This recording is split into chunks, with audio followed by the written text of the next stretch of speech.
Liliana y yo nos conocemos desde los años 90 y sí, tenemos una amistad ya muy larga, hace muchos años. Y me pidió si les daba una conferencia de esta y yo encantado. Entonces agradezco mucho a Liliana, a su equipo y a la Universidad Central de Venezuela. Voy a mostrarles el material que tengo preparado para el día de hoy. Voy a hablar sobre la cuenca del sureste para que nos ubiquemos. Este es México, está en el sur del Golfo de México, en la parte marina, y en la parte sureste del territorio.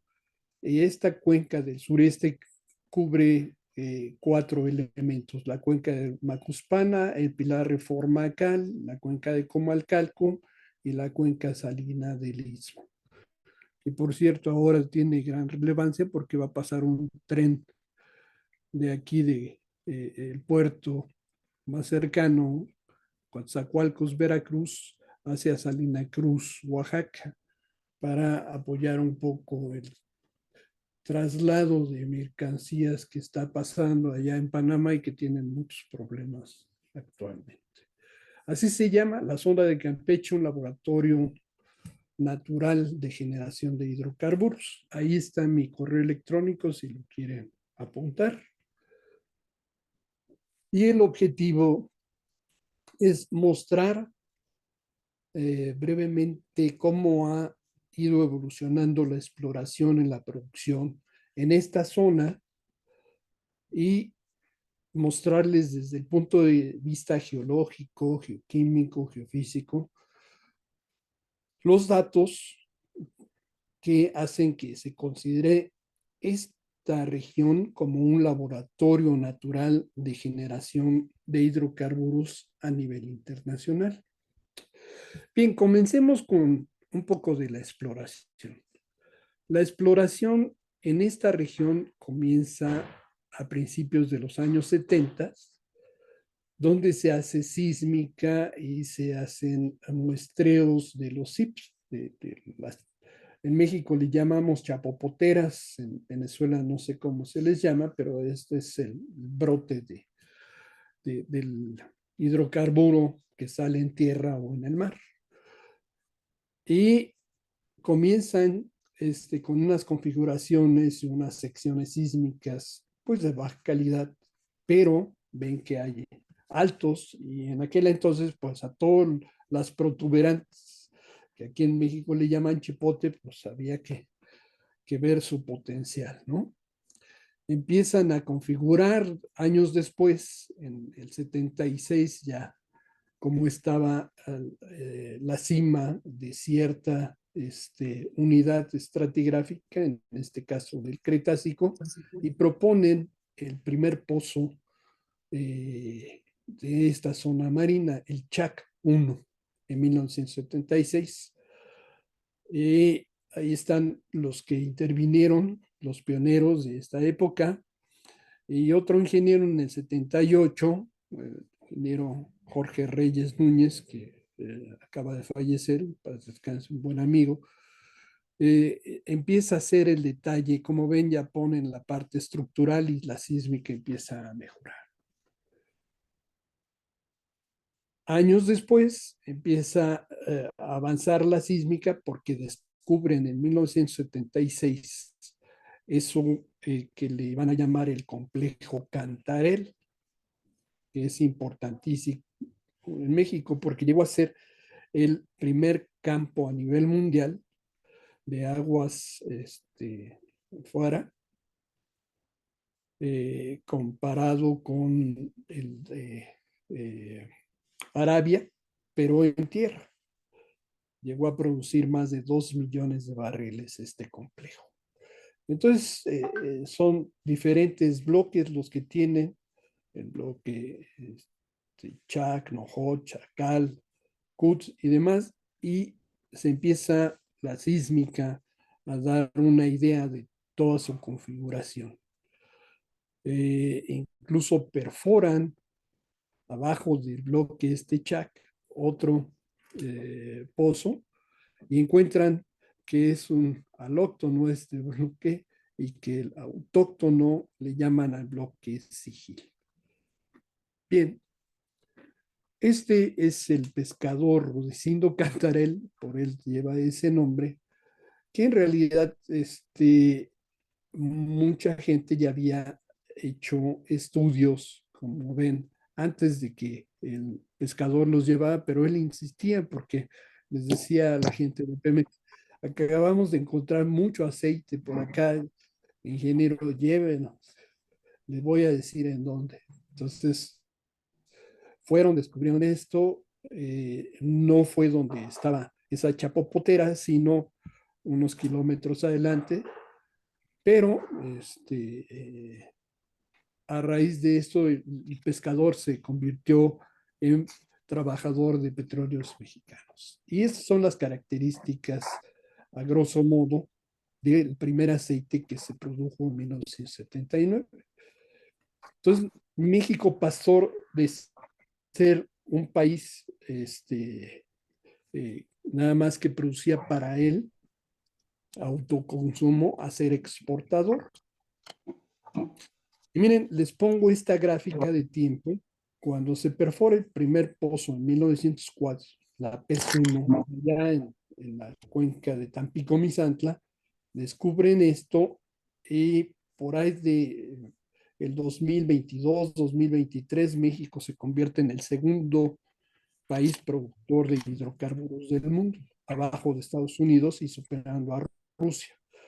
Pero en 1938, cuando hace la nacionalización de México, las compañías petroleras en realidad empiezan a abandonar México y se van a Venezuela. Ahora sé que se fueron a Venezuela. Entonces comienza con esta cuenca Tampico-Misantla, que está en la parte pero hacia el norte. Luego las cuencas del sureste, que comienzan en los años 60, y la sonda de Campeche, que el primer pozo descubridor es en 1976 y cuando se convierte ya México en un país petrolero, productor y exportador. Entonces podemos dividir en estas etapas cómo ha ido evolucionando. Y esto es la producción promedio diaria de petróleo y este es de gas. En cuanto a reservas, aquí les pongo esta curva que está en cuanto a reservas, pero antes no se tomaba el 1P, 2P y 3P. Ahora son solamente estas reservas, las 1P, las que valen, ¿no? Y México está en el lugar número 20 hasta el 2022-2023. Está en el lugar número 20, siendo Venezuela el número 1, Arabia Saudita, etcétera, los primeros. Para ubicarnos geográficamente y geológicamente, bueno, yo tomé estas dos figuras, una del Google Earth y otra de Kumar, para ver la parte tectónica actual. Y como ven, México, por ejemplo, tiene los tres límites, tiene una margen distensiva, una margen compresiva y una margen transcurrente.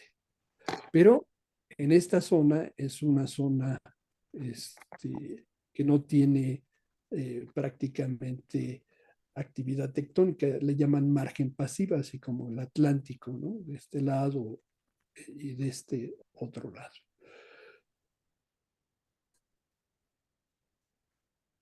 La cuenca del sureste se ubica entonces, donde ya les había dicho, en el sur del Golfo de México y en el sureste de la parte terrestre, hasta la isobata número 200. Como ven, esta es una plataforma muy grande donde está Yucatán, y Yucatán ha jugado un rol muy interesante. Y si ven estas configuraciones de aquí, es por la sal que antes estaba pegada. Ahorita vamos a ver cómo está esto. Estos son, a grosso modo, los campos que tiene. Por aquí está ese complejo Cantarell y por aquí está Comalopsa. ¿Cómo es su columna estratigráfica, su columna geológica? Bueno, comienza en el Jurásico inferior medio, cuando se empieza a separar después de haberse eh, juntado este supercontinente Pangea, se abre por el mar de Tetis y cuando se empieza a separar, el Atlántico comienza en la parte norte y luego en la parte sur. En la parte norte se abre el bloque Yucatán y empiezan a invadir las aguas marinas al continente, por ahí del Jurásico superior. Primero unas rocas, lechos rojos continentales, luego estas de evaporitas, y después lutitas y demás hasta el Jurásico superior. Luego cambia la sedimentación y se vuelve carbonatada y luego viene otro cambio de sedimentación en el límite del CAPE, del Cretácico Paleoceno, por el impacto del Chicxulub. Y luego se hace puras rocas siliciclásticas, ya no carbonatadas, ¿no? Pero la sal tiene un papel muy importante que va intrusionando a toda la columna estratigráfica. Y aquí hay una serie de cambios de fases. Este es de la Comisión Nacional de Hidrocarburos del 2018. Es una columna representativa. Bien, esta es una modificada de Santa María en el 2000, donde hago la misma columna estratigráfica con la sal, la parte del Cretácico superior, los esfuerzos tectónicos que da, el impacto del Chicxulub y los cambios de sedimentación. Pero aquí es donde se da la roca generadora precisamente en el Jurásico superior, en el Titoniano. Y como ven aquí está en metros, mientras que aquí está en millones de años, aquí está en metros. Y vean, por ejemplo, al final, en el Mioceno, la cantidad de sedimentos que llegaron a depositarse fue enorme, que si no hubiera sido esta gran cantidad de sedimentos, no se podría haber madurado la materia orgánica. Y esta es una de curvas de sepultamiento. Por otro lado, este impacto del Chicxulub cayó muy cerca de la península de Yucatán, la península en el borde norte, y produjo una brecha de impacto. Y por eso es que está tan, con esas características tan buenas de porosidad y permeabilidad, las brechas del Cretácico superior, unas rocas naturalmente fracturadas carbonatadas. Este es el supercontinente Pangea y aquí está, hace 200 millones de años, Gondwana y la Eurasia que se empieza a separar por el mar de Tetis. Como les había comentado, comienza en la parte norte y se empieza a formar esta parte norte y aquí empieza el Protogolfo de México. Este es el autor, de ahí pueden sacarlo. Y en este clásico de Cleme Yuzmisek, en el 91, junto con otros autores que ya habían detectado esto, el, casi el 70% del gas y del aceite donde se da precisamente es en el Jurásico superior, en el Aptiano Turoniano y en el Oligoceno Mioceno. México, en este caso, está dentro de ese 25% que se tiene, ¿no? Y en otros lugares del mundo, parecidos a México, de rocas generadoras, está el norte del Golfo de México, por supuesto, Vaca Muerta y estas 11 más que ustedes pueden ver del Oxfordiano al Titoniano, ¿no? Ahí está el Mar del Norte, está Yemen, está Qatar, está incluso en Australia y en Rusia. Les había dicho que el bloque Yucatán se tenía una teoría de que había una falla en sentido opuesto de las manecillas del reloj, donde el bloque Yucatán se había desplazado hacia el sur para dar origen al Golfo de México. Pero antes había sal aquí, la sal del Uva y la sal del Istmo, y se separaron. Y aquí empezaron con estas, pero este riff fue abortado. Y el primero que comienza es Moody en el 73, quien lo hace, Guerrero García, José Guerrero, en su tesis doctoral, y luego quien lo pone, pues es Amo Salvador y James Lee Pindell, ¿no? Esa es nuestra zona, pero ya con datos de los 2000, vean la magnetometría y la gravimetría, que ahora ya se puede hacer como una tomografía del fondo marino, y entonces salen estas imágenes. Y ahora ya se ve muy bien como quitar toda la carpeta sedimentaria para ver cómo está la carpeta del fondo marino. Y se ven perfectamente estas zonas.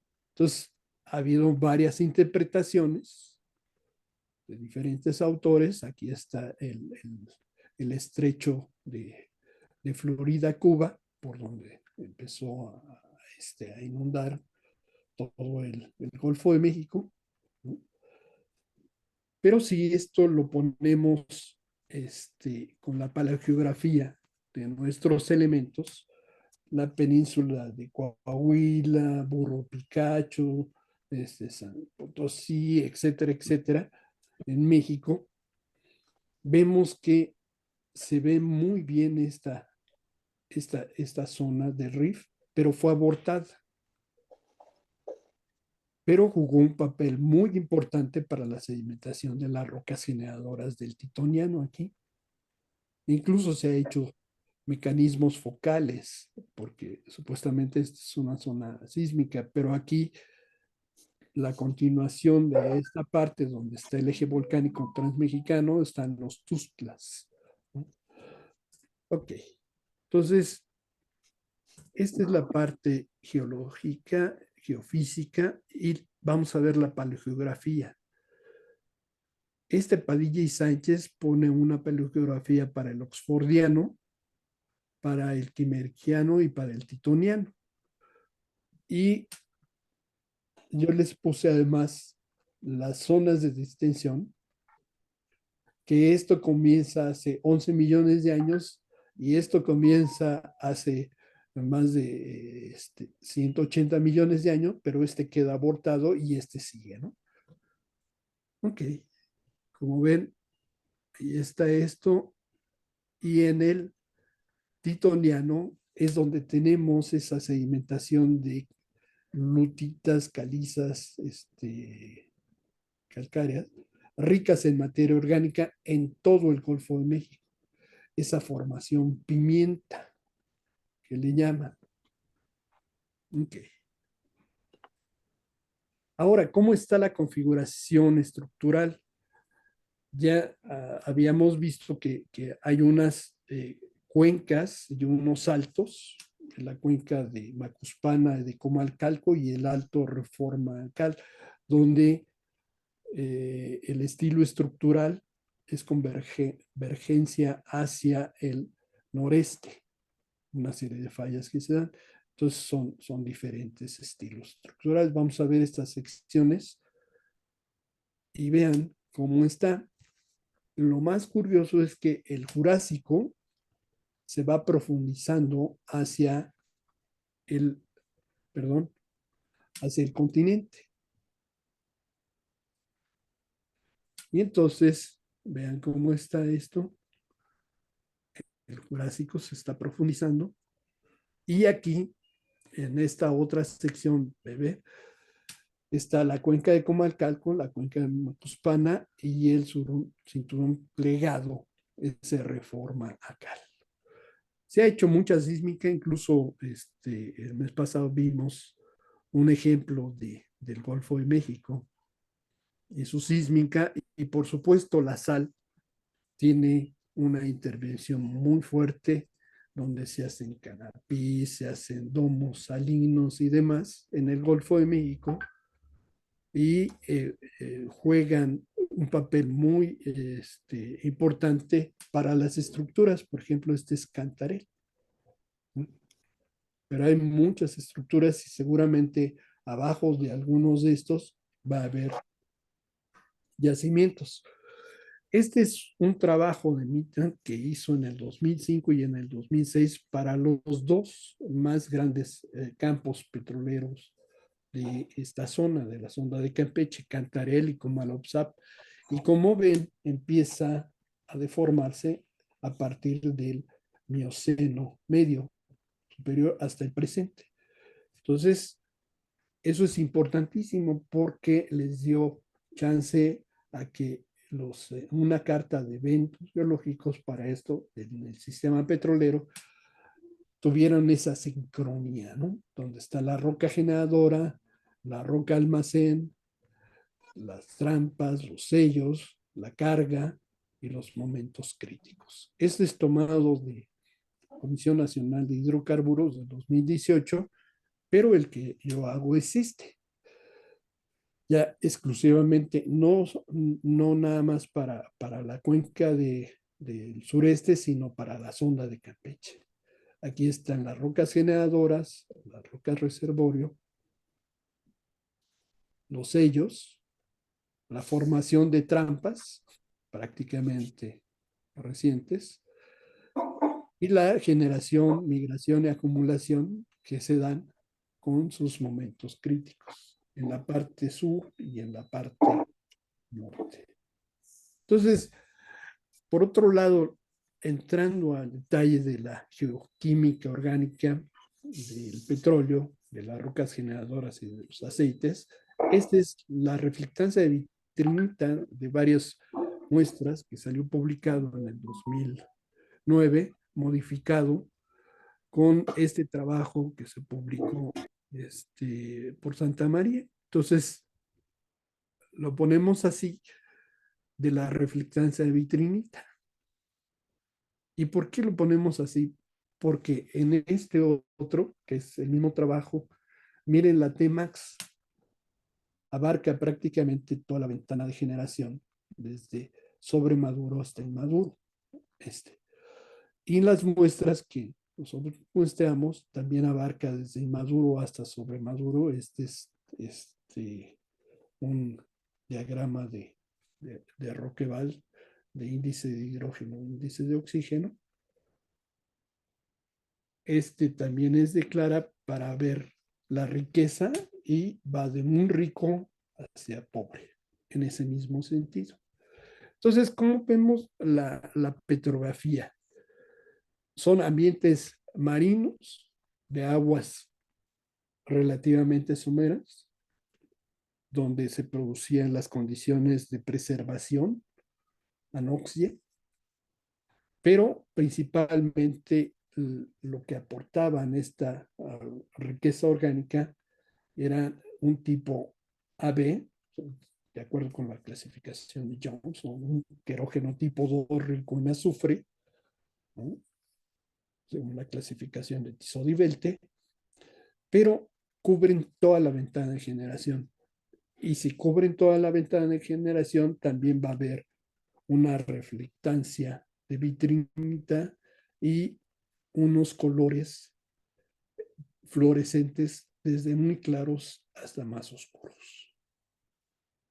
Sobre todo aquí hay muchas porinitas, tasmanitas, algunos vértebras y cráneos de peces, clorofininita, y estos son Botreucoccus del oxfordiano, es diferente. Ok.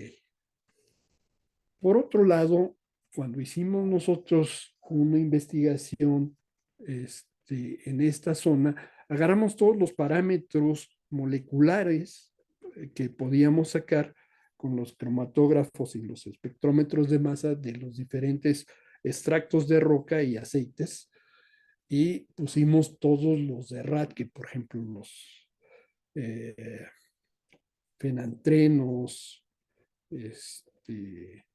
entramos también con carbazoles o bien con biomarcadores, con TSTM o panos esteranos y demás, pero nosotros desarrollamos un nuevo parámetro de madurez que servía tanto para las rocas, los extractos de las rocas, como para los aceites.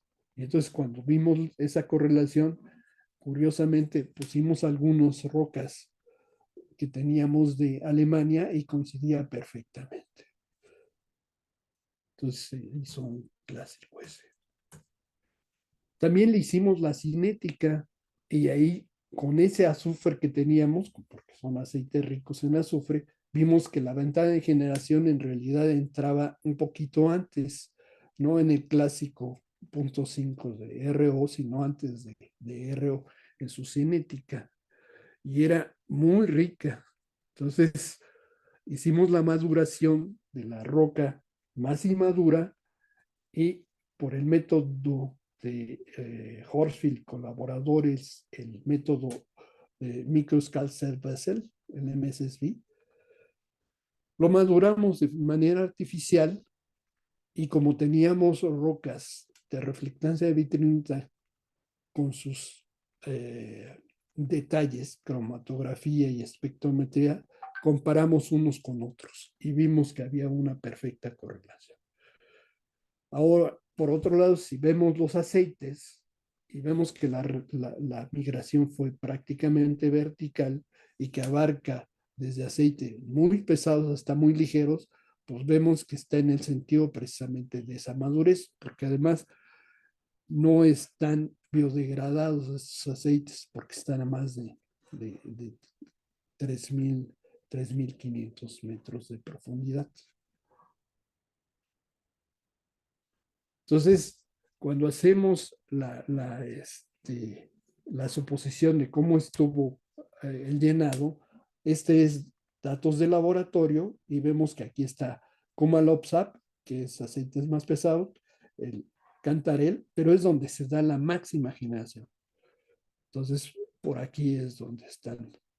En esto, en realidad, este es de Stanford, que debería de ser en este sentido, así como se está marcando en este color amarillo, debería de irse perdiendo, ¿no? Porque finalmente se va perdiendo esa cantidad de hidrocarburos y de querógeno. Ok. Entonces, en el 2001, nosotros hicimos cerca de 20 parámetros, tanto de aceite como de roca, y este es un resumen, nada más pusimos algunos, por ejemplo, para las rocas, el Tmax, el RU y ese no parámetro de madurez. Mientras que para los aceites pusimos la gravedad API, el contenido de azufre y la relación gas-aceite que obtuvimos tanto en campo como en laboratorio.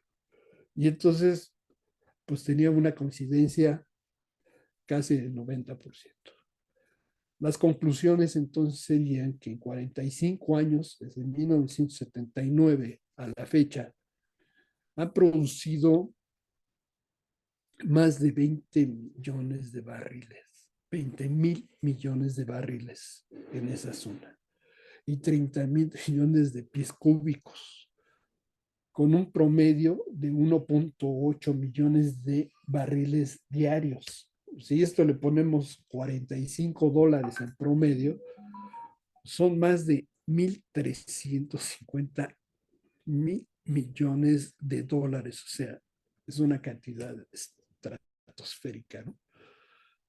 Y ahí es donde se ubican los mejores campos que México tiene, que es Comalop, Zap y Cantarell. Entonces esta se convierte en la región más prolífica de México, donde las rocas del Jurásico Superior tuvieron la cantidad, la calidad y la madurez para tener así todo, y abarcar la ventana de generación. Y lo mismo, los aceites, desde ultrapesados hasta superligeros. Por otro lado, las rocas almacén, con ese impacto del Shisholu o una brecha sedimentaria en esas rocas naturalmente fracturadas, carbonatadas, también tienen excelentes valores de permeabilidad, porosidad y unos espesores enormes. Entonces, este sistema petrolero es extraordinario, único en el mundo, porque en 120 kilómetros de largo por 60 de ancho, prácticamente se dieron todo la sincronía, e incluso la formación de las trampas, y a pesar de que tienen esa columna tan grande como es una zona hipotérmica, no, el gradiente geotérmico no está tan grande, pues este lo convierte a la zona de Campeche en un laboratorio natural de generación de hidrocarburos que hasta el momento no he visto yo en ningún otro lugar que se dé esto, porque, por ejemplo, Vaca Muerta tiene la roca que abarca toda la ventana de generación, pero no tiene los campos. Lo mismo Igle Foro, o sea, no están llenos los campos, ¿no? O el Duvernay o los que sean. Entonces aquí pienso que los planetas se alinearon para dar ese laboratorio tan padre que puede ser un libro abierto.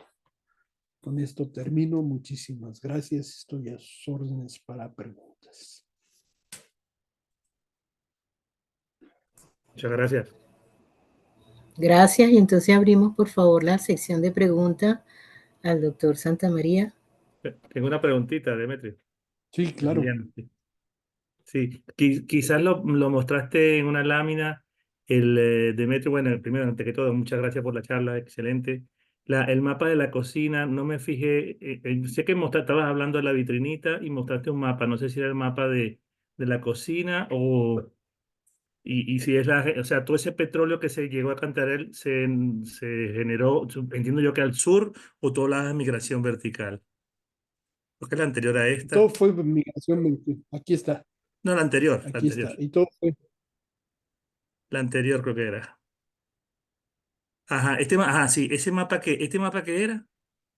Este mapa es de madurez de las Ah, rocas. de madurez. Vale, Sí. vale, vale. Y entonces, ahí podríamos decir que, a ver, el rojo abajo, cinturón plegado de Chiapas. ¿Dónde está Cantarell allí? Perdona, me En perdí esta un parte. poquito. Ok, ok, ok, ok. Pero debajo de Cantarell está ventana de petróleo, es lo que tú quieres decir. No, no. O sea, Cantarell está en la máxima ventana de generación. Ok. Ahí es donde está, precisamente. Hoy en día. Hoy en día, sí, Y, sí, tiene una reflectancia de vitinita en las rocas de ahí, de .7, que es ok. cuando están aportando más. Sí, Y más al sur tú tienes una ventana de gas. claro, Y esa ventana de gas antes generó petróleo, ¿o por no? supuesto, ¿no? ¿Y ese petróleo se migró hacia dónde? Mucho de ese se perdió ya. Ah, es el. Y el petróleo pesado o extrapesado que hay encima de No, Cantarell. ese está al norte. El Ah, petróleo está pesado, está acá. está más al norte. Vale, vale, vale. Sí.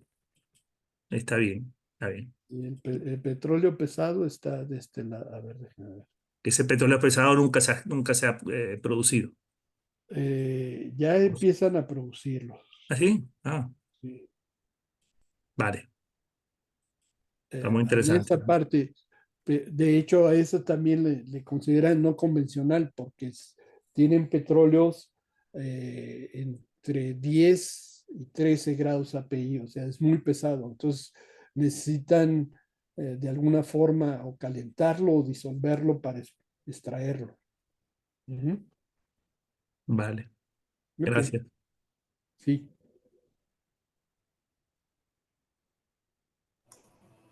¿Alguna otra pregunta? Demetrio, yo por favor quisiera hacerte una pregunta en la lámina que colocas los datos de los crudos. que Ujú. hay algo que donde colocas API, azufre, por favor. Ajá. Ah, no, la que, no, la que tiene la tabla. A ver. No, no, esa no. La que la pasaste que tiene la tabla con el contenido azul, la que sigue a esta. Ajá. Fíjate, tú tienes aquí unos datos de una API menor a 12 y azufre, ¿ok? Con una relación gas crudo bastante baja Ujú. y son ricos en parafínico y compuestos NSO, pero esto está biodegradado. No, ninguno. No. Afortunadamente no están biodegradados. Ajá. Pero fíjate que me llama mucho la atención un crudo que tenga una gravedad API de 12, ¿Sí? ¿ok? Bien, Es no que esté biodegradado. O sea que eso yo lo veo como que ese crudo llegó a un yacimiento donde había un residuo biodegradado. ¿Han no, visto el video? uno pensaría que está biodegradado, no, no está biodegradado. Lo que pasa es que Ah, apenas se está generando. o sea que es un crudo inmaduro. Es un crudo y maduro. Inmaduro. Ese 12 es, Por eso es tiene esos producto del valores tan inmaduro. altos Ok, de ok. azufre. Sí, exacto. O sea, es un crudo inmaduro. Es un Y crudo y todos son maduro. crudos, exacto. Y todos son del Jurásico, según lo Y que. todo, y todos son, sí, cuando hacemos la correlación de opanos esteranos, Ujú, tanto del extracto de la roca como de los aceites, ok, coinciden perfectamente. ok. Ujú. Son crudos inmaduros. Sí, Fíjate que el Jurásico en Venezuela, lo que es la sección de la formación, la quinta, las capas negras de la quinta está sobre maduro, a diferencia de este Jurásico de ustedes. Nosotros ya prácticamente cuando hablamos de las rocas de ese periodo, ¿no? Son rocas que generaron, como tú dices, probablemente ese petróleo o ese crudo o aceite ya se perdió. Claro, este valor es el resultado de un crudo inmaduro.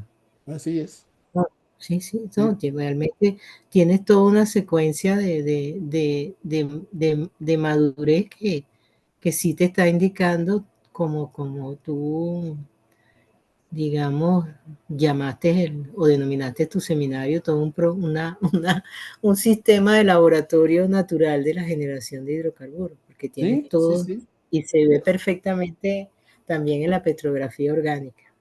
Incluso cuando yo llegué a Alemania y me dieron las lutitas del Toarciano, del Ujú, Hilsmol, ujú. ahí comienzan con unas rocas inmaduras hasta unas rocas sobremaduras, pero se maduran porque están pegados con un cuerpo batolítico. Entonces hay Exacto. una fuente de calor que conforme se van acercando pasa de inmaduro hasta sobremaduro. Entonces se pueden calibrar perfecto y de ahí sacaron como 80, 90 artículos, desde el inmaduro hasta sobremaduro. Pero Sí. no Ujú. tienen los aceites almacenados. Y en este caso, pues yo tengo los aceites, o bueno, México Y no tiene, solamente eso, tú tienes los biomarcadores y y yo probablemente tengo, ajá, e ellos incluso, no los tienen porque los biomarcadores no tienen una respuesta lineal con el incremento de la temperatura por intrusiones ígneas. Porque como ellos alcanzan la madurez en equilibrio, la mayoría, ujú, cuando tú calientas los biomarcadores, o sea, una roca por efecto de intrusiones ígneas, prácticamente la única relación que tienes lineal es reflectancia vitrinita, pero los biomarcadores incluso te pueden dar inmaduros, así tengas sí, valores de reflectancia vitrinita altos. había nada más uno que sí llegaban a dar, que era el TSTM, que Exacto. llegaban a dar esto y, por supuesto, lo que había desarrollado Radke, Ajá. los fenantrenos, Los fenantreno. sí, Exacto. pero Claro, porque los aromáticos sí tienen una relación más lineal con esos incrementos bruscos de la temperatura. O sea, sí dan respuesta con la madurez, pero sí, los saturados no. en el 2000 eh, Steve Larter y Lee publicaron en Nature los carbazoles como si Ujú. fueran un parámetro de migración.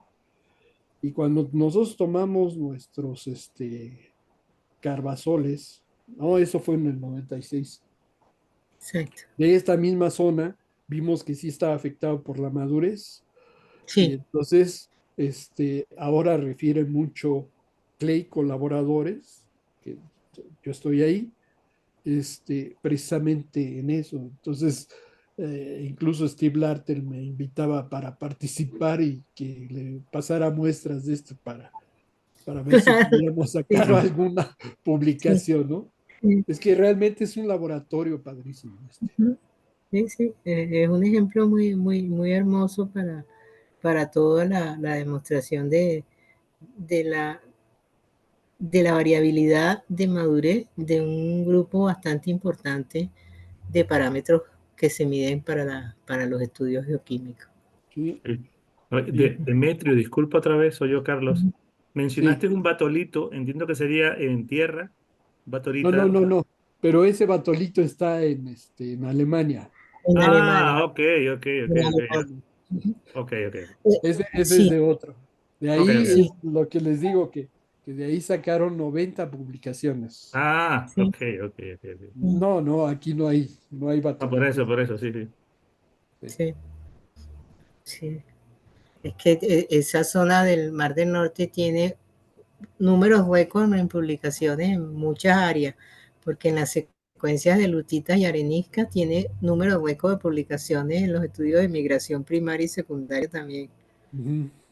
por la variabilidad de los biomarcadores y la composición SARA y todas las características de los crudos entre las lutitas generadoras y las areniscas como yacimiento, porque están muy cercanas en esa zona y también ayudaron mucho a comprender el sistema de migración. ¿Alguna otra pregunta o comentario para Demetrio?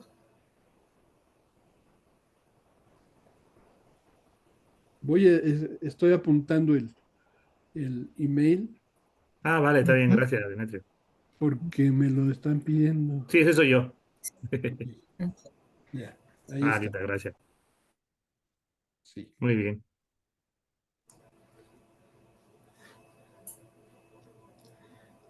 Bueno, entonces si no hay más comentarios en este momento, lo que voy a hacer es detener la grabación. Muy bien. Bien, Ok, muy bien.